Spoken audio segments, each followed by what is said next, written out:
हमारे साथ हैं यूपीएससी सीएससी रैंक 1 शक्ति दुबे। शक्ति, बहुत बहुत स्वागत है आपका, शुक्रिया सनसद टीवी के साथ जुड़ने के लिए। साथ ही हमारे साथ हैं यूपीएससी सीएससी रैंक 4 शाहमर्गी चिराग, जो कि हमारे साथ जुड़ रही हैं। शाहमर्गी चिराग, आपका भी बहुत बहुत स्वागत है। साथ ही हमारे साथ UPSC CSC rank 9 Aditya Vikram Agarwal studio में जुड़े हुए हैं। आदित्य, बहुत बहुत स्वागत है आपका भी, शुक्रिया सनसद टीवी के साथ जुड़ने के लिए। शक्ति, मैं जानती हूँ कि तब से आप इस बात को जवाब देते देते मुझे लग रहा है काफी बार जवाब दिया, लेकिन मेरे दर्शकों के लिए एक बार फिर जी 4 अटेम्प्ट हो गए थे, 5वां अटेम्प्ट जी, जब रिजल्ट के लिए चेक करने के लिए क्लिक किया, क्या लगा था, क्या सोचा था? पहले तो मुझे मेरा रोल नंबर याद नहीं था, सो मैं सोच रही थी रोल नंबर सर्च करते हैं, then I will just go for searching it. तो मैंने अपना रोल नंबर निकालने की कोशिश कर रही थी, तब तक मुझे अपना नाम दिखा। मुझे लगा शायद मैं किसी एक बीच के पेज पे हूँ, बिकॉज आई नेवर, मतलब मुझे नहीं उम्मीद थी कि शायद ये पहला ही पेज है। फिर मैंने स्क्रॉल करके साइड में देखा, वहाँ 1 लिखा हुआ था। उस वक्त मुझे कॉल आया तो कहा गया कि शक्ति कैसा रहा, तो मैंने कहा मेरा नाम रैंक 1 के सामने लिखा है, मुझे लग रहा है ये फेक पीडीएफ है। तो फिर मुझे कहा गया नहीं, आप अपना रोल नंबर क्रॉस वेरीफाई कीजिए, और उससे फिर मुझे फाइनली विश्वास हुआ कि वो मेरा ही नाम था, और 5-6 सालों की ये जो मेहनत थी वो फाइनली सक्सेसफुल हो चुकी है। कौन था उस समय आपके आसपास? मैं यहाँ पे एक्चुअली अभी वर्क करती हूँ एक इंस्टीट्यूट के साथ, तो मैं यहाँ अकेले ही रह रही थी पीजी में, गर्ल्स पीजी में। तो मैं अकेले अपने रूम में बंद सुबह से, क्योंकि पता था आज रिजल्ट आने वाला है, सो बहुत डरी हुई थी, और बहुत बार ये सोच रही थी क्या हुआ अगर पिछली बार की तरह इस बार भी नाम नहीं हुआ लिस्ट में। तो मैं अकेले ही थी उस वक्त। तो वो जो एक मोमेंट है वो मेरा, वो शायद लाइफ टाइम मेरे साथ रह जाएगा। जिस वक्त कोई नहीं था, अकेली मैं थी, एक मोमेंट पे हार रही थी और दूसरे ही मोमेंट पे मैंने फिर जीत देखी। थोड़ा सा और गहराई में जाइए। क्या आपको जब पता लगा नहीं ये पहला नाम मेरा ही है, क्या आंखों में आंसू आए या खुशी से मुस्कान आई? पहले आपने मम्मी पापा को फ़ोन मिलाया, क्या कुछ हुआ, थोड़ा सा और बताइए। जब मैं कंफर्म हो गई कि वो मेरा ही नाम है, तो एक मोमेंट के लिए तो मैं बिल्कुल शॉक्ड, बिकॉज मुझे मैसेजेस आने लग गए थे कांग्रेट्स करके और AIR1। तो पहले तो मुझे मोमेंट लगा कि खुद को रियलाइज़ करने का कि ये हो गया है। फिर मैं थोड़ी देर वो खुशी के आंसू कहो, सुकून के आंसू कहो, वो थे। फिर मैंने सबसे पहला फ़ोन पापा को मिलाया, तो पापा को मैंने कॉल किया और मैंने कहा पापा रिज़ल्ट आ गया। एंड क्योंकि मेरी आवाज़ कांप रही थी, मैं रो रही थी, तो उन्हें ये लगा कि नहीं हुआ इस बार भी। तो उन्होंने कहा कोई बात नहीं, जाने दो, रहने दो, होता है, कभी हम हारते हैं, कभी हम जीतते हैं। तब मैंने पापा से कहा पापा नहीं पापा हो गया। तो इसलिए हो गया मतलब, तो मैंने कहा इस बार क्लियर हो गया एग्ज़ाम और रैंक 1 है। तो तब मैंने पापा को बताया था। बिल्कुल जी। तो सोचिए कितना खुशनुमा वो पल रहा होगा शक्ति के लिए, उनके परिवार वालों के लिए, उनके दोस्तों के लिए। मैं शाहमर्गी आपसे समझूं तो मैंने कहा कि 5वां अटेम्प्ट आपका भी, 4 बार आप लोगों ने देखा कि किस तरह के उतार चढ़ाव देखते हुए आप लोग यहाँ तक पहुँचे। आपका पहला रिएक्शन क्या था? कभी सोचा था कि टॉप 5 में मेरा नाम होगा? मैम, जैसे शक्ति ने कहा, आई लाइक टू से कि फीलिंग सिमिलर ही होती है, एंजाइटी बिल्कुल होती है, जैसे सारे एस्पिरेंट्स को होती है वैसे ही जो टॉप में आते हैं उनको भी होती है। और मैं बहुत एंग्शियस थी क्योंकि रिजल्ट आने वाला था, वो चल चुका था कि कभी भी आ सकता है अब। तो मैंने मेरे एक क्लोज फ्रेंड को फ़ोन किया कि आप प्लीज़ आ जाइए, ये एंग्जाइटी अब मुझसे हैंडल नहीं होगी, बहुत ज़्यादा एंग्जाइटी है। एंड जब एज शक्ति ऑल्सो मेंशन कि जब मैंने PDF देखी और फर्स्ट पेज पे मेरा नाम देखा, तो मुझे लगा ये फेक है, क्योंकि ये नहीं हो सकता। लिस्ट में नाम आना अलग चीज होती है, और टॉप 5 में या टॉप 10 में या टॉप 50 में भी आना बहुत ही अलग चीज होती है। तो वो जब मैंने नाम देखा तो पहले खुशी के बदले रिलीफ था कि ये प्रोसेस अब हमारे लिए अच्छी तरह से सक्सेसफुली कंप्लीट हो चुका है। बिल्कुल। तो जैसा अभी शाहमर्गी ने भी कहा कि एक सफलता पाना अलग बात है आदित्य, लेकिन टॉप 10 में जगह बनाना अपने आप में बहुत बड़ी बात है। इस बार भी करीब 10 लाख लोग थे जिन्होंने अप्लाई किया, करीब 5.25 लाख लोग जो प्रीलिम्स के लिए बैठे। उसके बाद हमने देखा किस तरह से वो आंकड़ा 30,000 के अंदर होता हुआ करते करते फिर 2,000 और आखिर में 1,009 लोगों का सिलेक्शन। आपका रिएक्शन क्या था और आपने क्या सोचा था 5वें अटेम्प्ट में?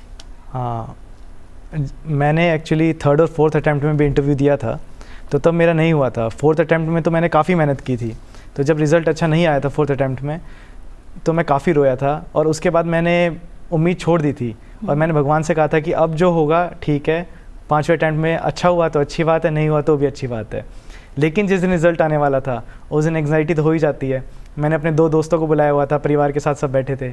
मैंने कहा था मैं रिज़ल्ट नहीं देखूंगा, जब रिज़ल्ट आएगा आप ही देखना, बता देना। तो जब रिज़ल्ट आया, दोस्त ने देखा, कोने में जाके देखा, वो चिल्लाने लगा, तो समझ में आ गया था हो तो गया है। लेकिन जब उसने कहा कि AIR 9 आया है, तब सब लोग चिल्लाने लगे। लेकिन एक बार वही जैसे इन्होंने कहा कि लगा फेक PDF तो नहीं है, फिर 3-4 और PDF देखा, सही PDF था, रोल नंबर मैच किया, फिर काफ़ी चिल्लाए, काफ़ी खुश हुए, रोए कि चलो ये संघर्ष हमारा अब ख़त्म हुआ है और अब हम बन गए हैं जो हमने सोचा था इतने सालों से बनने के लिए। बिल्कुल।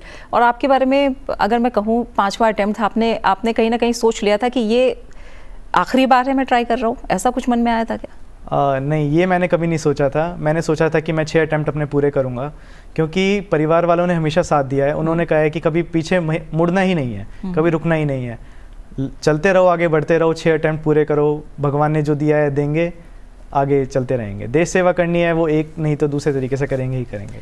बिल्कुल। शक्ति, वो कौन सा मोमेंट था, क्योंकि बायोकेमिस्ट्री की पढ़ाई करना, उसके बाद UPSC के लिए आना, वो कौन सा मोमेंट था जब मन में ये बात आई कि नहीं मुझे UPSC की तैयारी करनी है? अगर मैं अपनी बात करूं तो ये सपना तो पापा का था, क्योंकि पापा पुलिस डिपार्टमेंट में काम करते हैं यूपी पुलिस के साथ। तो वो सपना बहुत ही बचपन में कभी उन्होंने देखा था, बट नॉर्मल स्टूडेंट्स की तरह हम भी जब 11th-12th में बात आई स्ट्रीम चूज़ करने की, तो मेरा सपना था कि मैं डॉक्टर बनूंगी। तो मैंने बायो की स्ट्रीम चूज़ करी। साथ साथ मैं प्रिपेयर कर रही थी इलाहाबाद यूनिवर्सिटी में जब मैंने एडमिशन लिया स्नातक में।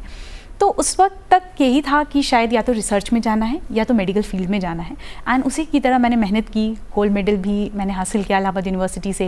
सिमिलरली मैं बनारस हिंदू यूनिवर्सिटी गई। जब मैं वहाँ गई तो हमारा 6 मंथ का डिजर्टेशन वर्क होता है, जहाँ हमें रिसर्च, प्रॉपर एक रिसर्च एटमॉस्फेयर दिया जाता है। जब मैं वो काम कर रही थी, एंड उस वक्त ही के टॉपर्स थे कुछ जो न्यूज़ में आए, जिनके बारे में मैंने पढ़ा, तो ये 2 जब इंसिडेंट साथ साथ हुए, वो एक मोमेंट था जब मुझे इस एग्ज़ाम के बारे में बहुत ही क्लोजली पता चला। फिर मैंने रिसर्च शुरू करी कि क्या जॉब प्रोफाइल है, क्या इसमें अपॉर्चुनिटीज़ मिलती हैं, एंड तब मुझे समझ आया कि अगर मैं साइंस स्ट्रीम में जाती हूँ, डेफिनेटली वो लोग भी देश की सेवा ही कर रहे हैं, उसमें ही कंट्रीब्यूट कर रहे हैं, बट वो एक बहुत ही स्पेसिफिक फील्ड है जिसमें वो काम कर रहे हैं, और UPSC के थ्रू जो हमें अपॉर्चुनिटी मिलती है वो बहुत ही डाइवर्स है। तो तब मैंने मन बनाया कि इस एग्ज़ाम को देकर तो देखेंगे, अपनी पूरी कोशिश करेंगे पूरी मेहनत से। तो इस तरीके से UPSC का डिसीजन लिया गया था। बिल्कुल। श्यामर्गी, आप कंप्यूटर इंजीनियरिंग करते करते आपने भी कहीं ना कहीं UPSC के बारे में सोचा, और कहीं अगर मैं गलत नहीं हूँ तो आपने बहुत बाद में आके नहीं, कहीं ना कहीं स्कूलिंग जब पूरी हो रही थी उसके बाद ही आपने मन बना लिया था कि मुझे UPSC परीक्षा पास करनी है। क्या सोचा था, क्या कुछ चल रहा था मन में, और कब वो ख्याल आया कि नहीं मुझे इस फील्ड में जाना ही जाना है? मैम एक्चुअली मैं यहाँ पे थोड़ा सा करेक्शन करना चाहूँगी कि मुझे कॉलेज के 2nd ईयर में पता चला कि एग्जामिनेशन, UPSC का एग्जामिनेशन सिविल सर्विसेज का होता क्या है, also civil service as a career path क्या होता है, और इसके अंदर क्या चीजें हम कर सकते हैं एज अ सिविल सर्वेंट। मुझे एक फ्रेंड ने इस चीज से इंट्रोड्यूस करवाया था, एंड उसके बाद जैसे मैम ने कहा कि मैंने अपनी रिसर्च की कि सिविल सर्वेंट बनके क्या क्या किया जा सकता है। And coming from an IT background, I understand कि वो एक बूम अभी चल रहा है जहाँ पे IT बहुत डेवलप कर रहा है। लेकिन जैसे स्पेसिफिकली मैं कंट्रीब्यूट कर सकती हूँ जब अगर मैं IT में होती, एज अ सिविल सर्वेंट में बहुत चीज़ों में, मैं बहुत सेक्टर्स में कंट्रीब्यूट कर सकती हूँ, और बहुत लोगों की लाइफ में कहीं ना कहीं एक डायरेक्ट इम्पैक्ट लाने की मेरी कोशिश भी रह सकती है, और मैं ये रिस्पॉन्सिबिलिटी भी मुझे मिल सकती है। तो जब मुझे ये समझ में आया कि ये जो डाइवर्सिटी है वो कितनी हद तक सोसाइटी को इम्पैक्ट कर सकती है, तब वो मेरा मोटिवेशन बना to pursue civil services as a career. बिल्कुल। और आदित्य, आपके बारे में बात करें तो आपने तो शायद 4 सरकारी नौकरी छोड़ी हैं। 1 महीने पहले ही आपका assistant section officer central secretariat का रिजल्ट आया था, वो आपने पास किया। तो आपके जर्नी में क्या कुछ चल रहा था, और कब डिसाइड किया आपने कि नहीं मुझे कॉर्पोरेट जगत भी छोड़ना है, ये सारी सरकारी नौकरी छोड़नी है, UPSC जाना है? जी, तो कॉलेज के बाद मेरा प्लेसमेंट टाटा मोटर्स में हो गया था। तो मैं वहाँ जॉब कर रहा था पंतनगर में, जहाँ पर हम छोटे ट्रक्स बनाते थे। तो मुझे जॉब सेटिस्फेक्शन वहाँ उतना नहीं मिल रहा था। तब मेरी जर्नी स्टार्ट हुई UPSC की। जब मैंने इसके बारे में जाना तो मैंने देखा कि ऐसी फील्ड है जिसमें जॉब सेटिस्फेक्शन बहुत ज़्यादा है। मैंने कुछ इंटरेक्शन किया अपने सीनियर्स के साथ, तो उन्होंने बताया कि यहाँ पर आपको बहुत ज़्यादा फील्ड्स में काम करने को मौका मिलेगा, ज़मीनी स्तर पर काम करने को मौका मिलेगा। तब इसकी तरफ मैंने रुख किया। फिर 2 अटैम्प्ट देने के बाद जब मेरा प्रीलिम्स भी नहीं हो रहा था, तब थोड़ा सा हताश हुआ, थोड़ा नाराज़ हुआ कि शायद मैंने गलती कर दी है वो जॉब छोड़ के। तो मैंने सोचा कि मुझे अब दूसरे एग्ज़ाम्स भी देने चाहिए, क्योंकि क्या होता है कि एक बार अपनी फील्ड छोड़ देते हैं, जैसे मैं मैकेनिकल इंजीनियर था, तो फील्ड वापस से जाना थोड़ा मुश्किल हो जाता है जब आप एक लंबा गैप ले लेते हैं। तब मैंने सभी एग्ज़ाम जितने भी मुझे दिखे मैंने सब देने स्टार्ट किए, क्योंकि इंजीनियरिंग बैकग्राउंड था, हमारी रीजनिंग मैथ्स थोड़ी अच्छी होती है। और जीएस में क्योंकि यूपीएससी की तैयारी कर रहा था, तब मुझे बैंकिंग की जॉब मिली, पीएनबी में पीओ की जॉब मिली, अभी जैसे आपने कहा एएसओ की जॉब मिली है मुझे फ़िलहाल। तो बट मैंने उन्हें ज्वाइन नहीं किया, क्योंकि हमेशा से सच्चा प्यार तो यही था कि एक यूपीएससी क्लियर करके और ग्रुप ए सर्विसेज में आना है, और वहाँ पे मुझे एक बहुत ही बड़ा एरिया मिलेगा काम करने के लिए। तो मैं थोड़ा सा उनको रोक के रखता था जॉब्स को, मैं एक्सटेंशन मांगता था किसी तरीके से कि मिल जाए, फिर वो नहीं मिल पाती थी तो मुझे छोड़नी पड़ती थी वो जॉब बिना ज्वाइन किए। बट एंड में हो गया मेरा, हो सकता था मैं शायद एएसओ इस बार ज्वाइन कर लेता, बट इट्स ऑल गुड। अब मैं खुश हूँ काफ़ी। बिल्कुल, तो सफ़र अभी और रौनक भरा है और बहुत कुछ करना है आगे। शक्ति, आप लोग की जो जर्नी रही 5 अटेम्प्ट की, जब मैं बात करूँ, बहुत ऐसी चीज़ें हैं जिससे तमाम लोग, तमाम एस्पिरेंट्स सीख सकते हैं। मैं शुरुआत से शुरू करना चाहूँगी, क्योंकि जब कोई भी छात्र एस्पिरेंट ये डिसाइड करता है कि मुझे यूपीएससी की तैयारी करनी है, हर एक के आगे ना बहुत सारा कन्फ्यूजन होता है। ये सिलेबस है, कैसे शुरू करना है, क्या करना है, कंटेंट इतना है इंटरनेट पे भी और बातचीत में भी, बहुत सारी चीज़ें हैं जो लोगों के सामने आती हैं। शुरुआत कैसे हुई थी? क्या वो कन्फ्यूजन आपके मन में भी था? मेरी जर्नी आई थिंक अभी तक तो बहुत ही ज़्यादा लोगों को पता है। 5वां अटैम्प्ट था ये मेरा। पहले 3 अटैम्प्ट्स में मैंने प्रीलिम्स नहीं क्वालिफाई कर पाई मैं। तो ये जो आप बात कर रहे हो कन्फ्यूजन की, वो मैंने फेस किया फर्स्ट 2 अटैम्प्ट्स में। और मैं एस्पिरेंट्स को यही एडवाइस करना चाहूँगी कि यूपीएससी एक बहुत ही वास्ट एग्जाम है। जब तक आप अपना होमवर्क नहीं कर लेते, you should never enter this field. मेरी गलती यही थी, मैंने बस सुना बिना किसी प्रॉपर रिसर्च के कि क्या होता है, क्या इसमें मेहनत लगेगी कितनी, क्या करना चाहिए, क्या बेसिक्स हैं। मैं जस्ट एंटर कर गई इस फील्ड में। और ये रीज़न था कि एग्ज़ाम को फिगर आउट करने में ही कि भाई प्रीलिम्स स्टेज में क्या रिक्वायरमेंट है, मेंस में कैसे पूरा पैटर्न चेंज हो जाता है, बिकॉज आपका प्रीलिम्स एमसीक्यू टाइप है, मेंस आपका सब्जेक्टिव है। तो ये किस तरीके से you need to change, you need to switch. अब ये मुझे बिल्कुल पता नहीं था। ऑप्शनल की क्या इंपॉर्टेंस होती है मेंस में, तो वो सारी चीज़ों को मैं फिगर आउट करते ही, क्योंकि तब मैं जॉब भी कर रही थी, तो पहले 2 अटैम्प्ट्स मैं नहीं क्लियर कर पाई प्रीलिम्स। तब मैंने डिसाइड किया और मुझे समझ आया कि यूपीएससी एक ऐसा एग्ज़ाम है जिसको फुल फोकस प्रिपरेशन की ज़रूरत होती है। बिकॉज जैसे आपने मेंशन किया, सिलेबस बहुत ही वाइड है, इसमें कई सारे सब्जेक्ट्स हैं, और वो डाइवर्सिटी जो है दैट डिमांड्स कि भाई आप हर सब्जेक्ट को इक्वली इंपॉर्टेंस दे पाओ। तो इन सब चीज़ों को मैं समझने के लिए फिर वो था मेरा 3rd अटैम्प्ट, जब मैंने प्रॉपर ब्रेक लेके फुल प्रिपरेशन के साथ ऑप्शनल चूज़ करके मेंस और प्रीलिम्स की डिफरेंसेस को समझ के तब दिया। बट उस ईयर मैं 1 मार्क से प्रीलिम्स फेल कर गई थी। बट मैं ये एक चीज़ जो मैंने नोटिस किया ना, कि जब आप तैयारी के साथ फेल होते हो ना, तब आपके पास ये एक्चुअली अपॉर्चुनिटी होती है कि आप समझ पाते हो गलतियाँ कहाँ हुई। जब बिना प्रिपरेशन के जाओगे तो आप ये नहीं पता लगा पाओगे कि मेरी गलती हुई कहाँ। तो 3rd अटैम्प्ट में फिर मैंने वो चीज़ें नोट डाउन करी, वो जो शॉर्टकमिंग्स रह गई थी, एंड दैट्स हाउ फिर मैं 4th अटैम्प्ट में I and things went on smoothly. बिल्कुल। और लास्ट अटेम्प्ट की भी बात करें तो महज 12 मार्क्स जी। से शक्ति का सिलेक्शन होने से रह गया था। और कहीं ना कहीं आपके भाई ने भी ये बात कही थी कि शक्ति बिल्कुल भी मन छोटा मत करो, रैंक 1 तुम्हारा इंतजार कर रही है। बिल्कुल ये बात हुई थी और वो सच भी साबित हुई। तो भाई का क्या रिएक्शन था? मैं अभी बताती हूँ कि लास्ट ईयर का जो टाइम था, ये अप्रैल का ही महीना था, 16 अप्रैल को रिज़ल्ट आया था। और वो एक टाइम जब आप नाम सर्च कर रहे हो पीडीएफ में और वो दिखाता है नो रिजल्ट्स फाउंड, वो आई थिंक बहुत एस्पिरेंट्स इससे रिलेट कर पाएंगे। दैट वाज एक बहुत ही लो फेस होता है वो, क्योंकि जब इंटरव्यू तक आप जाते हो ना, आपके अंदर एक लेवल ऑफ कॉन्फिडेंस रहता है दैट मी भी ऐसा, तो वैसा हुआ। बट ये था कि जब रिज़ल्ट आया और मैं बिल्कुल ही हताश कि नहीं देना, अब रोकते हैं, अब यूपीएससी हो गया, अब मुझे दूसरे स्ट्रीम में जाना है, क्योंकि फाइनेंशियल इंडिपेंडेंस इस एज पे एक रिक्वायरमेंट है अपने लिए। तो मैंने ये सोचा था। तब पापा और भाई थे साथ में, मम्मी पापा, मतलब सबका ही साथ रहा है सिबलिंग्स का।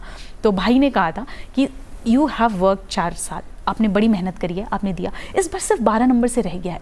मीन्स ये सोचना है कि भगवान ने कुछ बड़ा सोच के रखा होगा, तो भगवान ने शायद तुम्हारे लिए रैंक 1 बचा के रखी है, तो तुम बस एक क्लास ट्राई कर लो, उसके बाद तुम्हें कोई नहीं बोलेगा करने को। एंड आई एम थैंकफुल कि मैंने वो चांस लिया और आई वेंट अहेड। तो हाँ, इसी तरीके से, और वो बात सच भी साबित हुई है। शाह मर्गी, अगर मैं आपकी बात करूं, थोड़ा सा जो आपके 5 अटेम्प्ट्स रहे, शुरुआत कैसे हुई? जैसे आपने बोला कि सेकेंड ईयर कॉलेज में आपने जानना शुरू किया, समझना शुरू किया, लेकिन जब तैयारी की बात आई तो आपको लगता है क्या कि पहले ही अटेम्प्ट से बहुत सारी चीज़ें क्लियर थी या आपके मन में भी कन्फ्यूजन था कहीं ना कहीं? मैम आई थिंक यही बहुत बड़ा मेजर फैक्टर रहता है कि कोई इंसान 5 अटेम्प्ट तक पहुंचता है। जब पहले उसके इनिशियल अटेम्प्ट्स थोड़े से कंफ्यूजन में चले जाते हैं। मैंने अपना पहला अटेम्प्ट दिया कॉलेज के तुरंत बाद, अगस्त 2020 में मैंने कॉलेज का फाइनल एग्जामिनेशन दिया, और क्योंकि कोविड तब हिट किया था तो डेट एक्सटेंड हो गई थी प्रीलिम्स की, and it went on in October 2020। तब मैंने मेरा पहला प्रीलिम्स दे दिया विदाउट थिंकिंग कि पहला अटेम्प्ट कितना इंपॉर्टेंट होता है, कितना महत्वपूर्ण होता है किसी भी एस्पिरेंट की जर्नी में। और जब अगर पहला अटेम्प्ट आपका सक्सेसफुली, मतलब अच्छी तैयारी के साथ, अच्छी क्लैरिटी के साथ हो और एक कंफ्यूजन में हो, उन दोनों में बहुत सिग्निफिकेंट डिफरेंस आ जाता है। तो मेरे इनिशियल दोनों अटेम्प्ट्स में बहुत ज़्यादा कंफ्यूजन था, रिसोर्सेज के रिलेटेड, प्रीलिम्स और मेंस की तैयारी कैसे अलग होती है उसके रिलेटेड। तो जब मैं थर्ड अटेम्प्ट में पहुंची, विच वॉज इन 2022, पहले 2 अटेम्प्ट्स में मैं प्रीलिम्स क्लियर नहीं कर पाई थी। 22 में क्योंकि मैंने प्रीलिम्स पे इतना ज्यादा फोकस कर लिया था कि मुझे समझ में आया कि प्रीलिम्स में मेरी क्या शॉर्टकमिंग्स है, वो मैंने नोट डाउन की, लेकिन मेंस के लिए क्या चाहिए वो मैं उन 3 महीनों में फिगर आउट कर रही थी, बिटवीन प्रीलिम्स एंड मेंस। तो उसकी वजह से वो समय बहुत कम होता है जहां आप फिगर आउट नहीं कर सकते, जहां आपको सिर्फ मेंस के लिए तैयारी करनी है। तो वो तैयारी मैं इतनी अच्छे से नहीं कर पाई, जिसकी वजह से मेरा मेंस उस साल क्लियर नहीं हुआ। उसके बाद 2023 में मुझे समझ आया कि मेंस की तैयारी प्रीलिम्स से पहले काफी हद तक हो जानी चाहिए। तो तब 2023 में मैं मेंस क्लियर कर पाई और मैं पर्सनालिटी स्टेज तक पहुंच पाई। लेकिन क्योंकि प्रीलिम्स और मेंस दोनों में ही इंसान चुप हो जाता है, और स्पेशली जब आपका चौथा अटेम्प्ट हो तो सोशल सर्कल कहीं ना कहीं डिसअपियर हो जाता है, क्योंकि आप अपनी तैयारी में इतने इन्वॉल्व हो जाते हैं, आपकी तैयारी आपका इतना समय ले लेती है कि आपको सोशली कोई और चीज करने का समय मिलता नहीं है। तो आपकी जो बोलने की प्रैक्टिस है, जो इंटरेक्शन होता है आपका सोशली, वो बहुत कम हो जाता है, और इंटरव्यू में एग्जैक्टली वही चाहिए। तो वो क्योंकि कल्टीवेट नहीं हो पाया था, उसकी वजह से मेरे 4th अटेम्प्ट में मैंने 18 मार्क्स के मार्जिन से फाइनल लिस्ट मिस कर दी थी। और फिर एक एक करके हर एक स्टेज की शॉर्टकमिंग्स, हर एक नेक्स्ट अटेम्प्ट में इम्प्रूव करके फाइनली इस साल 5th अटेम्प्ट में सिलेक्शन हो पाया। बिल्कुल। और अगर आदित्य आपकी बात करें, क्या ये कन्फ्यूजन वाली बात जो मैं कह रही हूँ, जो ज़्यादातर लोगों को होती है, स्टार्टिंग में आपके सामने भी ऐसा कुछ था? हाँ, ऐसा हुआ था शुरू के 2 अटेम्प्ट्स में, क्योंकि मैंने गाइडेंस भी ज़्यादा नहीं ली थी। मैंने सोचा था कि जैसे हमारे इंजीनियरिंग के एग्ज़ाम्स होते थे, IIT NITs के होते थे, तो मैं भी उसी तरीके से खुद से पढ़ के कर दूंगा। बट गाइडेंस की कमी की वजह से मेरे पहले 2 अटेम्प्ट्स नहीं हो पाए, फिर थोड़ी गाइडेंस मिलने लगी। थर्ड अटेम्प्ट में जब मैंने इंटरव्यू दिया तो मेरा एक पीयर ग्रुप काफ़ी अच्छा बना, जहाँ पर मेरे साथ में इंटरव्यू कुछ दे रहे थे मेरी सिटी से। बाद में उनका सिलेक्शन हो गया मेरे से पहले, तब उन्होंने मुझे गाइडेंस देना स्टार्ट किया। आज के टाइम पे वो IAS हैं। फिर गाइडेंस अच्छे से मिली, कुछ चीज़ें समझ में आई, कैसे दोनों को अलग अलग कर सकते हैं, प्रीलिम्स की और मेंस की प्रिपरेशन को। इंटरव्यू में हेल्प मिली, तो फिर उस वजह से फिर मैं 5th अटेम्प्ट तक अपना क्लियर हो गया था। ठीक है, तो अब जल्दी जल्दी बहुत सारी बातें क्योंकि जाननी है। आपने बताया कि किस तरह का कन्फ्यूजन था, बहुत सारी चीज़ें हैं जो क्लियर करके अगर आगे बढ़ें तो एस्पिरेंट्स को फ़ायदा हो सकता है। सबसे बड़ी बात आती है रूटीन को लेकर। लोग ये नहीं समझ पाते रूटीन कैसे करना है। कई बार बात आती है कि 10 घंटे, 12 घंटे, 15 घंटे, घंटों में जोड़ दिया जाता है। कौन सी ऐसी चीज़ें हैं जो दिमाग में रखकर तैयारी को शुरू करना है आपके हिसाब से? अगर आर्ट्स की बात करें, मुझे नहीं लगता आर्ट्स उतने ज़्यादा इंपॉर्टेंट है जितना ज़्यादा इंपॉर्टेंट है वो क्वालिटी स्टडी टाइम। ठीक है, तो मैंने कभी ऐसा नहीं रूटीन रखा कि इतने बजे उठना है या इतने बजे सो जाना है। मेरा ये एक चीज़ होती थी कि लाइक एक दिन में मुझे 4 चीज़ें करनी है। पहला है करंट अफेयर्स, जिसके लिए मैं न्यूज़पेपर फॉलो करती थी। सेकेंड है GS पढ़ना है, वो मेन्स और prelims oriented. Third option optional का एक स्लॉट होता था जिसमें मुझे अपना ऑप्शनल करना है। और 4th स्लॉट मैंने हमेशा से प्रैक्टिस कर रखा है। अगर प्रीलिम्स आ रहा है तो उस वक्त मैं MCQ सॉल्व कर रही हूँ, मेंस आ रहा है तो उस वक्त मैं उस दौरान मैं आंसर राइटिंग करती थी। तो ये 4 चीज़ें बैलेंस थी जो एक दिन में प्रॉपर होनी चाहिए थी। कभी 8 घंटे पढ़ाई हुई है, कभी 10 घंटे पढ़ाई हुई है, एग्जाम के पास तो 12 घंटे भी मैंने पढ़ाई करी है। कभी कभी ऐसा भी हुआ कि मैंने 3 घंटे पढ़ाई करी है। क्योंकि UPSC की जो ये जर्नी है, इनिशियली आप बहुत एंथुसियास्टिक होते हो जब आप आते हो इस प्रिपरेशन में, तो उस वक्त आपके पास इतनी स्टैमिना एनर्जी भी होती है कि आप पढ़ ले जा रहे हो। अभी जब 5th अटेम्प्ट तक आप आते हो, एक तो पहली बात जो वो बैकग्राउंड नॉलेज है वो आपके पास ऑलरेडी है, आपको बस कुछ बेसिक चीज़ों पे यू हैव टू वर्क। तो वहाँ पे धीरे धीरे time it has like reduced. Most important चीज़ जो मैं बोलना चाहूँगी वो है ब्रेक्स। आई थिंक बच्चों को ये लगता है कि घंटे 10 घंटे 12 घंटे कंटिन्यूसली पढ़ना होता है। हमारा ह्यूमन ब्रेन इतना केपेबल नहीं है कि हम इतना ओवरफ्लड कर लें। सो हर 15-20 दिन पे मैं हाफ डे का ब्रेक रखती थी कि जैसे आज सिर्फ 4 घंटे पढ़ना है, रिमेनिंग 4-5 घंटे मैं अपने लिए फ्री रखूँगी। सो ये एक प्रॉपर बैलेंस और मिक्स्ड था एक प्लान जो मैंने फॉलो किया। बिल्कुल। श्यामर्गी, आपकी क्या स्ट्रैटेजी रही है? अगर रूटीन को लेकर बात करें तो उसमें आपके लिए क्या बड़ी बातें रही, क्या इंपॉर्टेंट रहा जिस पर आपने ध्यान दिया? मैम, इनिशियल अटेम्प्ट में जैसे मैंने 8 से 10 घंटे डेडिकेट करने चाहे, नॉट बिकॉज कि 8 से 10 घंटे या 12 घंटे पढ़ना ही चाहिए, पर क्योंकि नॉलेज इतना ज़्यादा है और उस समय बिल्कुल नॉलेज नहीं होता, तो जब स्क्रैच से आप कोई चीज़ शुरू कर रहे हो तो आपको ज़्यादा टाइम लगेगा वो चीज़ अंडरस्टैंड करने में, समझने में, उसे एनालाइज करने में कि उसका महत्व कितना है और कितना नहीं। तो शुरू में 2020 और 2021 में मेरे रूटीन में जनरली प्रीलिम्स पे फोकस ज़्यादा रहता था, क्योंकि जैसे मैंने बताया कि मेंस का मुझे इतना अच्छा आइडिया नहीं था कि कैसे क्या पेपर्स को आंसर राइटिंग कितनी अच्छे से, कितना टाइम देना चाहिए उसे, तो वो सारी चीज़ें मैं थोड़ा फिगर आउट नहीं कर पाई थी। इसलिए पहले 2 अटेम्प्ट्स में मुझे 8 से 10 घंटे मैं ट्राई करती थी कि मैं कर पाऊँ। उसके बाद धीरे धीरे समय पढ़ने से आंसर राइटिंग पे शिफ्ट होने लगा और उसके बाद इंटरव्यू के समय पे वो डिस्कशंस में शिफ्ट होने लगा। तो यूपीएससी की जर्नी के साथ जो मेरा समय बीता था वो काफ़ी था, लेकिन जो एक्टिविटीज़ थी वो पहले प्रीलिम्स के क्वेश्चन सॉल्व करने से, आंसर राइटिंग करने से फिर डिस्कशंस में तब्दील हो गई। और दूसरी चीज़ जो मैं मेंशन करना चाहूँगी कि जब भी हम कंसिस्टेंसी की बात करते हैं या ऐसा बताते हैं कि 8 से 10 घंटे पढ़ा, उसका मतलब ये नहीं होता कि 365 दिन हम 8 से 10 घंटे पढ़ पाते थे। बहुत सारे बैड डेज होते हैं, बहुत सारे दिन होते हैं जब आपका बिल्कुल मन नहीं करता, कि आप पढ़ना चाहते हैं, आप गिव अप भी करना चाहते हैं कभी कभी, और ये सोच लेते हैं कि इतनी मेहनत क्यों, क्या ये सफलता जो मैं चाहता हूँ या चाहती हूँ वो मुझे मिलेगी इतनी मेहनत के बाद भी। तो ऐसे बैड डेज काफ़ी होते हैं और मेरे साथ भी वो बहुत थे, लेकिन बस मैं यही कोशिश करती थी कि वो जितना समय है उसे मैं कम कर पाऊँ, खुद को रेजुविनेट करूं, चाहे किसी दोस्तों से बात कर लूं, फैमिली के साथ कहीं बाहर चली जाऊं, अपने मेंटोर से कुछ गाइडेंस ले लूं और उसके बाद फिर से मैं पढ़ाई अपनी शुरू कर पाऊं और अपने टारगेट्स जो मैंने सेट किए हैं उसे अचीव करूं। बिल्कुल।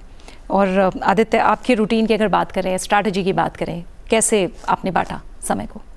रूटीन मेरा यही था, जब मैंने अपनी जॉब छोड़ी थी टाटा मोटर्स में, तो मैंने ये सोचा था कि मैं जॉब छोड़ नहीं रहा हूँ, मैं बस एक नई जॉब ले रहा हूँ, वो है पढ़ने की।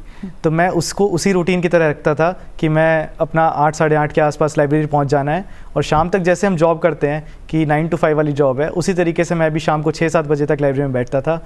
बीच में एक लंच ब्रेक ले लिया, मॉर्निंग में एक थोड़ा सा टी ब्रेक ले लिया, इवनिंग टी ब्रेक ले लिया, थोड़ा बीच में दोस्तों से बात कर ली और अपना रूटीन के साथ पढ़ते रहे। तो यही मेरा रूटीन रहता था कि 8 से 9 घंटे अब दिन में निकाल लेंगे। और वही जैसा बताया शक्ति जी ने भी कि हम पढ़ते रहते, जैसे प्रीलिम्स आए तो प्रीलिम्स पे ज़्यादा फोकस किया, मेंस आए तो आंसर राइटिंग पे थोड़ा ज़्यादा फोकस किया, इंटरव्यू आया तो इंटरव्यू की प्रैक्टिस करने लगे। तो यही मेरा रूटीन रहा है। ठीक है। अब सबसे बड़ी बात आती है कोचिंग को लेकर। बहुत सारे लोग हैं जो कोचिंग नहीं करना चाहते, सेल्फ स्टडी करना चाहते हैं, उसके पीछे कारण भी बहुत से होते हैं।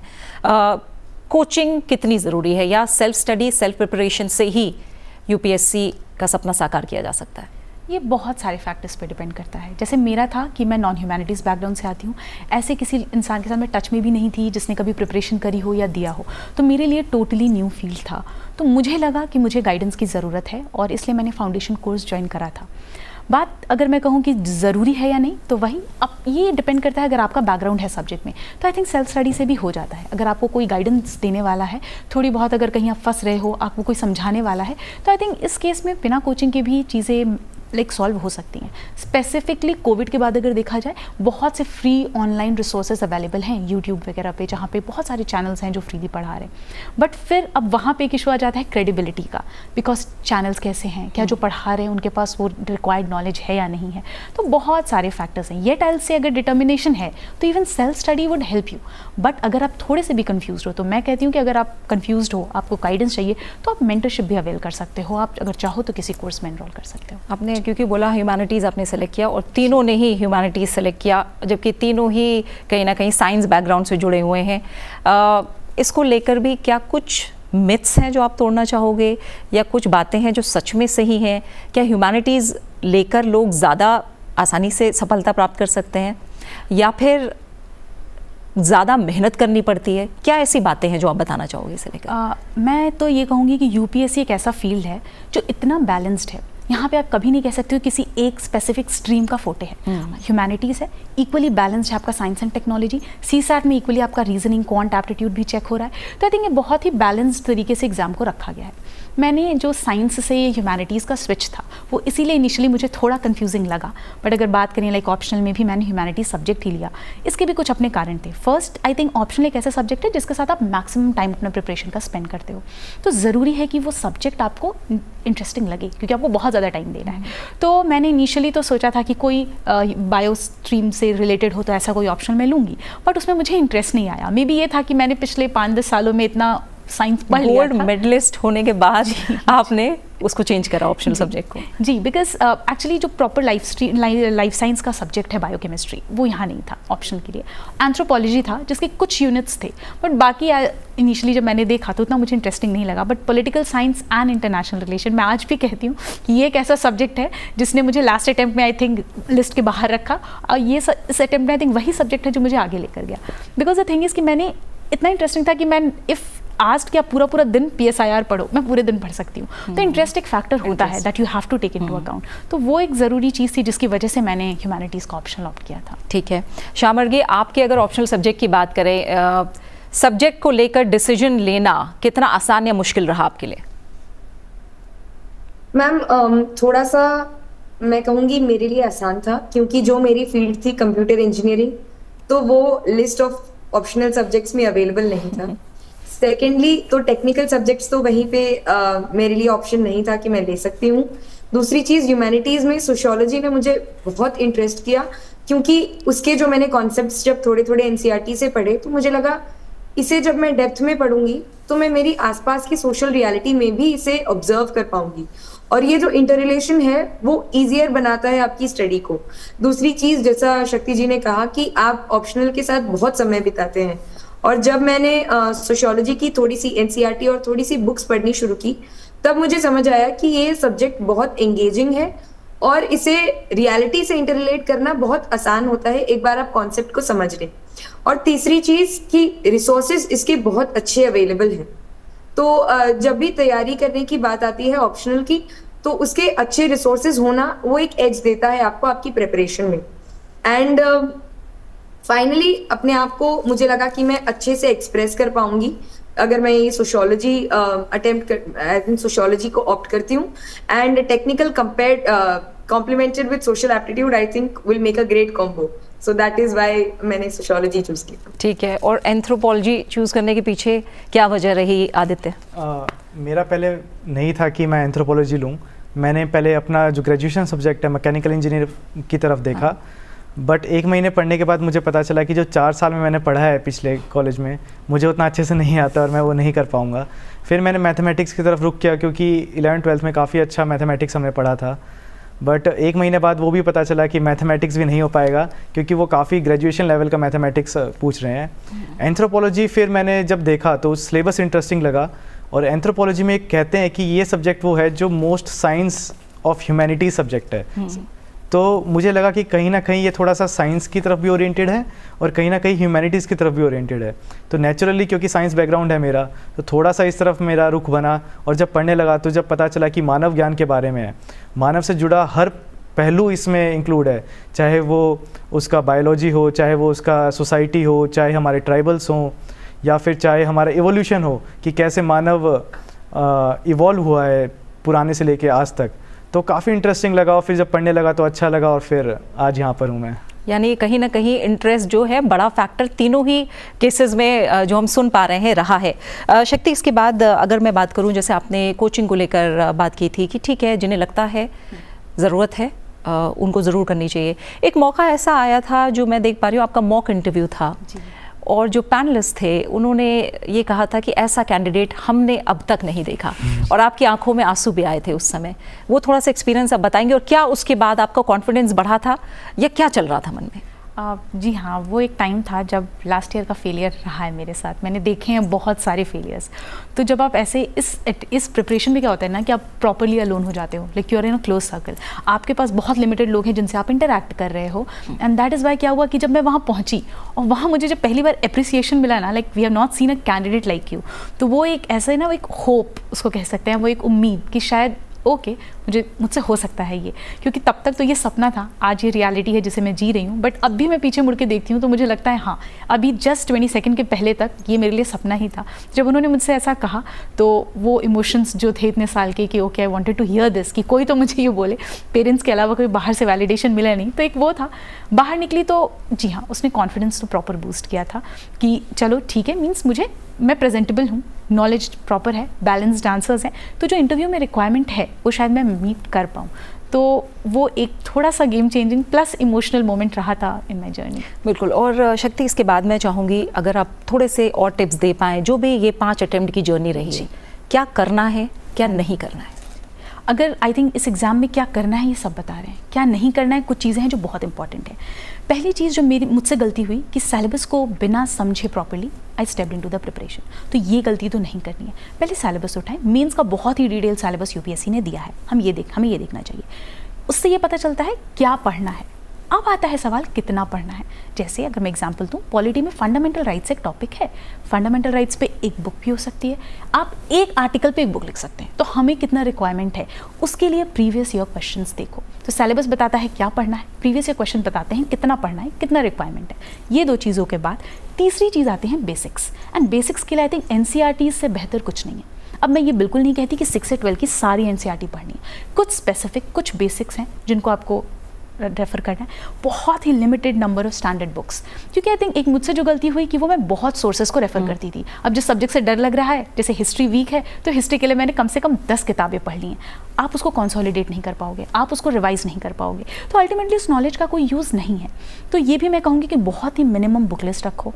आई थिंक पढ़ने से ज़्यादा इंपॉर्टेंट एक रिपीटेड रिविजन स्लॉट, कि हर 10 दिन बाद, 10 दिन नहीं तो 20 दिन बाद मैं 1-2 दिन का स्लॉट, कि पिछले 20 दिन में जो पढ़ा उसको मैं रिवाइज करके उस पर एक टेस्ट सॉल्व करके और तब मैं आगे बढ़ूँ। तो ये कुछ चीज़ें हैं जो मुझे लगती हैं रिक्वायर्ड हैं इस फील्ड में। ठीक है शाह मर्गे, आप अपनी तरफ से क्या बताएंगी? आपका एक्सपीरियंस क्या कहता है, क्या करना है एस्पिरेंट्स को और क्या नहीं करना है?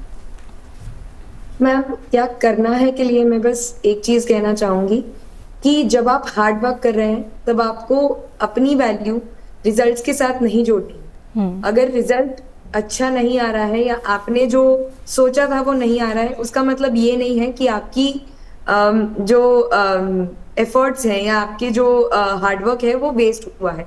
वो वेस्ट नहीं हुआ है, कहीं ना कहीं आपको उसमें इम्प्रूवमेंट करने की जरूरत है, और बस आपका रिजल्ट आपको यही दिखाने की कोशिश कर रहा है।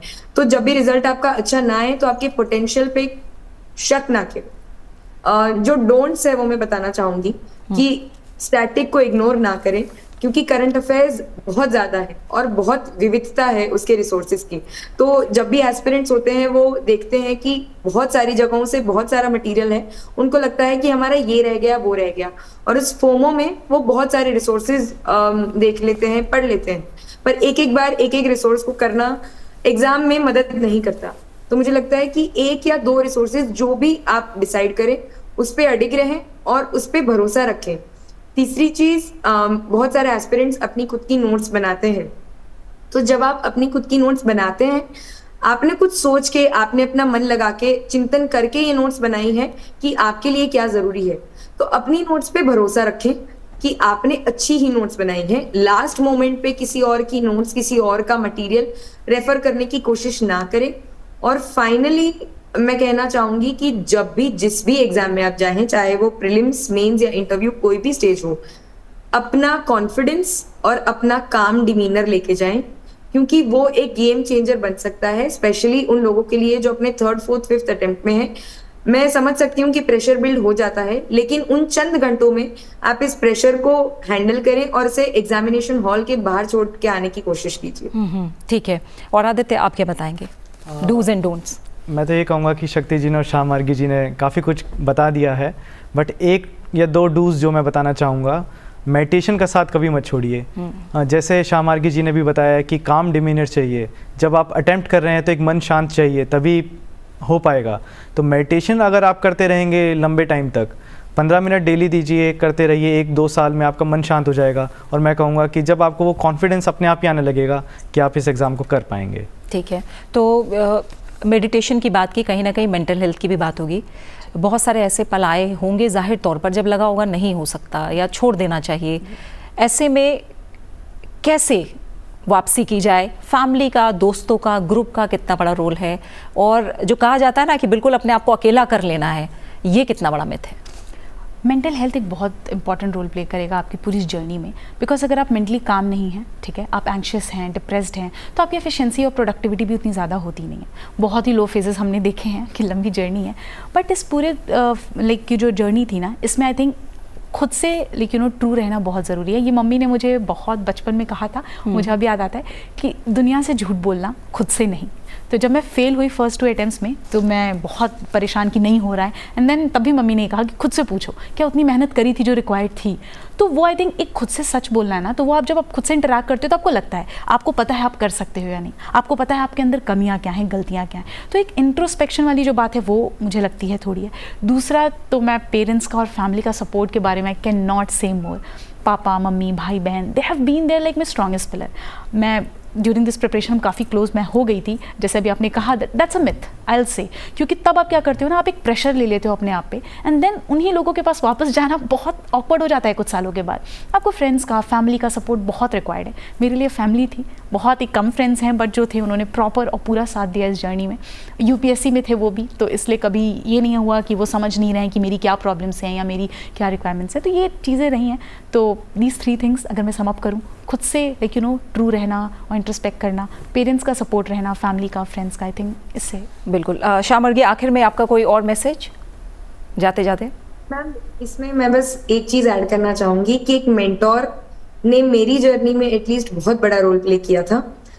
उत्कर्ष सर थे जिन्होंने मेरे सारे लोज में मुझे समझने की कोशिश की थी और मुझे समझा था, क्योंकि मेरे पेरेंट्स इस बैकग्राउंड से नहीं आते, तो वो इतना नहीं समझ पाए थे कि इस जर्नी में कितने लोज आ सकते हैं और ये जर्नी क्या क्या एक इंसान से सैक्रिफाइस करवा सकती है। तो वो मेरे मेंटोर से जब मैं डिस्कस करती थी, अपने लोज जब शेयर करती थी, तो वो हमेशा होते थे। तो I think right guidance and one person who is there to listen to you and who knows कि कितनी सैक्रिफाइसेस इस जर्नी में जाती हैं, अगर आप ऐसे कुछ किसी इंसान को ढूंढ सके तो वो आपके लिए इस जर्नी में एज अ बून एक्ट करेगा। बिल्कुल। आखिर में एक सवाल आदित्य, कई लोग जो आप लोगों ने भी कहीं ना कहीं सोचा था कि सोशल सर्विस, कहीं ना कहीं समाज के लिए कुछ करना है, इसलिए हमें इतनी सारी चीज़ें छोड़कर आप लोगों ने यूपीएससी की तरफ कदम रखा, लेकिन बहुत से ऐसे लोग हैं जो यूपीएससी क्रैक नहीं कर पाते, तो उसे वो एक फेलियर के तौर पर ना लेकर एक सीख के तौर पर कैसे ले सकते हैं और कैसे अपना काम समाज सेवा के लिए जारी रख सकते हैं, उनके लिए क्या मैसेज है? ये बात सच है कि काफ़ी लोग नहीं क्लियर कर पाते हैं। अगर 1000 बच्चे सिलेक्ट हो रहे हैं इंटरव्यू के थ्रू, तो 2000 ऐसे भी हैं जो सिलेक्ट नहीं हो रहे हैं। मैं ये नहीं कहूँगा कि वो हमसे बिल्कुल भी कम कैपेबल हैं, वो इक्वली कैपेबल हैं। बस मैं ये कहूँगा कि ऐसा हुआ है, स्टार्स अलाइन मैं कह देता हूँ, कई बार हुए हैं कि हमारा हो गया है, उनका नहीं हुआ है, बट वो किसी भी तरीके से कम कैपेबल नहीं है। देश सेवा करने का या फिर पब्लिक सर्विस करने के बहुत सारे माध्यम हैं, और यूपीएससी की परीक्षा अगर किसी ने अच्छे से की है और अच्छे से पढ़ाई की है, तो वो इतना कैपेबल हो चुका है कि वो अगर किसी भी फील्ड में जाता है तो वो अपना बहुत ही अच्छा एक कंट्रीब्यूशन दे पाएगा। और मैं ये भी कहना चाहूँगा कि इवन दो अगर आप यूपीएससी की तैयारी नहीं भी कर रहे हैं, तो यदि आप जर्नलिस्ट हैं, यदि आप सीए हैं, डॉक्टर हैं, अगर आप अकाउंटेंट हैं, कुछ भी हैं, अपनी फील्ड में अगर आप एक्सेल कर जाते हैं और उसको अच्छी तरीके से करते हैं, तो मैं कहूँगा वही एक सच्चा देश प्रेमी और सच्ची देश सेवा कर रहा है। बिल्कुल। और तमाम बातें और हो सकती हैं, लेकिन समय की थोड़ी सी बंदिश होती है। शक्ति, बहुत बहुत शुक्रिया आपका। आदित्य, आपका भी बहुत बहुत शुक्रिया। शामर्गी हमारे साथ जुड़ी, आपका भी बहुत बहुत शुक्रिया हमारे साथ जुड़ने के लिए। जाहिर है एक सिविल सेवक बनने का सफ़र कठिन और चुनौतीपूर्ण ज़रूर है, लेकिन उतना ही रिवॉर्डिंग भी है। हार्ड वर्क के साथ ही राइट गाइडेंस बहुत ज़रूरी है, और जो लोग इस परीक्षा में सफलता नहीं भी पा पाते, उनके सामने भी अवसरों का समंदर है, जिसके ज़रिए वो देश और समाज के लिए बहुत काम कर सकते हैं। बस इसे गहराई से समझने की ज़रूरत है। कहते हैं ना कि अच्छा मुसाफिर बन जाऊंगा, चलता रहूंगा पथ पर, चलने में माहिर बन जाऊंगा। या तो मंजिल मिल जाएगी या अच्छा मुसाफिर बन जाऊंगा। तो हमारी तरफ से सभी को बहुत बहुत शुभकामनाएं, और आगे भी आपका जो करियर है वो बहुत ब्राइट रहे, आप लोगों से, तमाम लोगों को प्रेरणा मिलती रहे। बहुत बहुत शुक्रिया आप सबका। अपना अच्छे से ख्याल रखिए और मुझे दीजिए इजाज़त। नमस्कार।